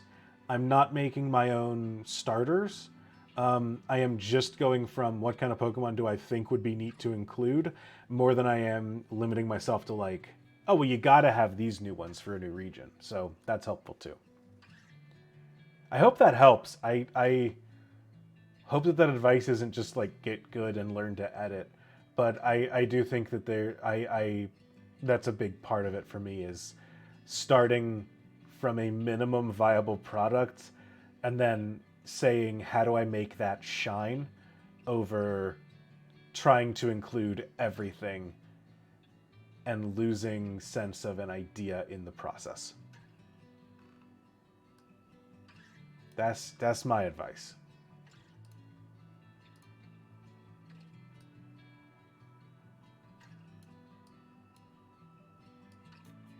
And I mean, ultimately, don't have darlings. That's a an impossible thing to hold yourself to. But yeah, just never like anything that you do, and then you never get. Or that sounds like I don't like what I'm doing, but like, don't get too attached to the things that you do. Start with the minimum, and then go, oh, this could be neat if I made this bigger, instead of starting big and then realizing you have to cut it down. If you require practical rule of whenever you feel an impulse to perpetrate a piece of exceptionally fine writing, obey it wholeheartedly and delete it before sending your manuscript to press. Murder your darlings. Yeah, I mean that's. Or, I don't even think necessarily kill all of your darlings. Figure out what you like in your darling and whether or not it's a thing that you can do. I know that one of the things that one of the little flourishes that I like in my game, I have a trainer. One of the things that I really like in Pokemon games is the way that they do a terrible job of. One thing I would say is keep your maps organized if you're working on something like this. Because I did. It's one of those. It all felt natural at the time as I was doing it. So this guy right here is a gentleman.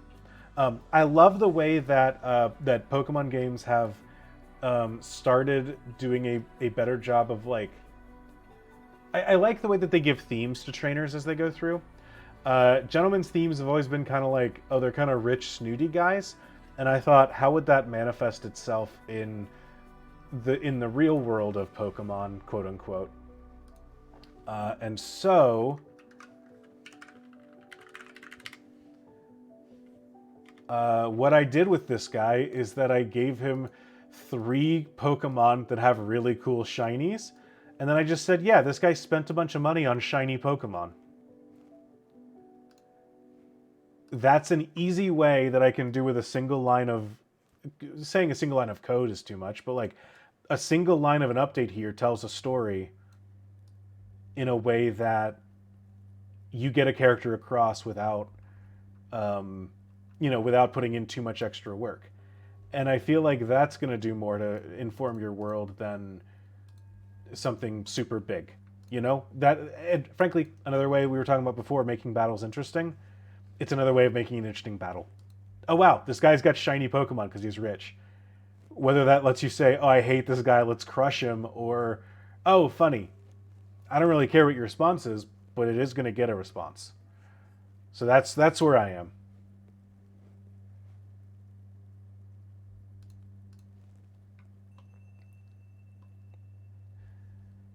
But yeah, and then the other like practical advice is like, if you're working on something, take breaks. I haven't touched this project in like 3 weeks, and then I came back to it yesterday and wrote up this whole Google Doc and came up with, before I started yesterday, these entries did not exist. So part of that was I put in what I had, and then I said, what am I missing? And I looked through, how many of these types do I have? How many stages do they evolve to? What am I missing? And then I thought, how do I, what can I incorporate here? So I don't know. You've got a robust system that, if you're working on Pokemon specifically, you've got a robust system that you're working with. And the world is the world is your oyster. You can make it happen. The same is true for podcasting. You just got to cut up MP3s. My advice there is just start by making 4-hour podcasts and then realize that's untenable, and then change and make 2-hour podcasts instead that are better.